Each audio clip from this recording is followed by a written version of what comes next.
الحمدللہ رب العالمین والصلاة والسلام علی سید الانبیاء والمرسلین اما بعد فاعوذ باللہ من الشیطان الرجیم بسم اللہ الرحمن الرحیم انما یعمر مساجد اللہ من آمن باللہ والیوم الآخر واقام الصلاة وآت الزکاة ولم یخش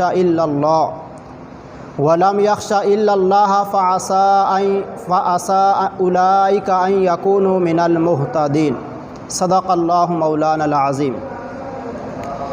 معزز سامعین و ناظرین، آج ہم آپ کو بڑی ہی عظیم الشان مسجد کے بارے میں بتائیں گے۔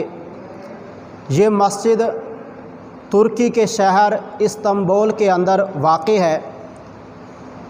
اللہ کریم نے اس مسجد کو یہ شان عطا فرمائی کہ 500 سال تک مسلمان اس کے اندر نمازیں ادا کرتے رہے، لیکن جب سلطنت عثمانیہ زوال پذیر ہوئی، سلطنت عثمانیہ کو زوال آیا، تو اس وقت کمال اتا ترک اس نے اس مسجد کو میوزیم کے اندر تبدیل کر دیا۔ 1935 کے اندر اس مسجد کو میوزیم کے اندر تبدیل کیا گیا، اور آج تک یہ مسجد جو ہے آیا صوفیہ کے نام سے ایک میوزیم تھا۔ مختلف طرح کی چیزیں جو ہے اس کے اندر رکھی گئی تھیں۔ سیاح لوگ، سیر کرنے والے اس کے اندر آیا کرتے تھے اور اس کو دیکھ کر ایک میوزیم کے طور پہ دیکھ کے چلے جایا کرتے۔ بڑے عرصے سے ترکی کے اندر یہ کنٹروورسی چل رہی تھی۔ 73% مسلمان یا 80% مسلمان اس بارے میں تھے، اس حق کے اندر تھے کہ اس کو مسجد کے اندر دوبارہ تبدیل کر دیا جائے، لیکن اللہ کا شکر ہے کہ 10 جولائی 2020 کے اندر، یعنی اس جمعۃ المبارک کو، یہ مسجد دوبارہ مسلمانوں کے حوالے کر دی گئی ہے۔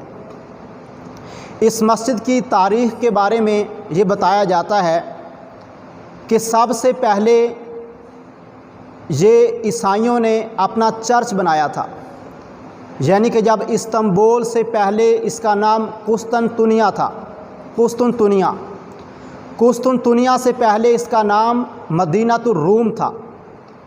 رومی لوگ یہاں پر رہتے، تو عیسائیوں نے اس کو اپنا چرچ بنایا۔ لیکن جب سلطنت عثمانیہ قائم ہوئی، مسلمانوں کے عروج کا زمانہ آیا، تو ترکی کے اندر مسلمان اپنے عروج پر تھے، اسلام کی برکات ظاہر ہو رہی تھیں۔ تو سلطنت عثمانیہ جب قائم ہو گئی، تو اس چرچ کو مسجد کے اندر تبدیل کر دیا گیا۔ اس کی ایک وجہ یہ بھی بتائی جاتی ہے کہ مسجد قرطبہ، اس کو جب عیسائیوں نے چرچ بنا لیا، اس کے اندر بت رکھے گئے، تو پھر اس کا بدلہ اتارنے کے لیے جو اسلامی لوگ تھے، سلطنت عثمانیہ، اس وقت جو ہے اس مسجد کو پھر جو آیا صوفیہ ہے، جو عیسائیوں کا چرچ تھا، اس کو مسجد کے اندر تبدیل کر دیا گیا۔ تو 500 سال تک اس مسجد کے اندر مسلمان نمازیں ادا کرتے رہے، مسلمانوں کے قبضے میں تھی۔ لیکن جب سلطنت عثمانیہ زوال پذیر ہوئی، سلطنت عثمانیہ کو زوال آیا، تو کمال اتا ترک اس نے اس مسجد کو 1935 کے اندر میوزیم کے اندر تبدیل کر دیا۔ تو مسلمان بڑی کشمکش میں تھے۔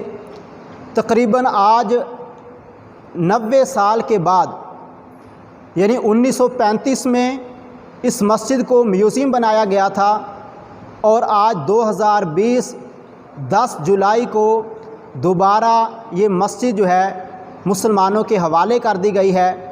میوزیم ختم کر کے اس کو دوبارہ مسجد کا نام دیا گیا، اور جتنے بھی مسجد کے اندر کام ہوتے ہیں،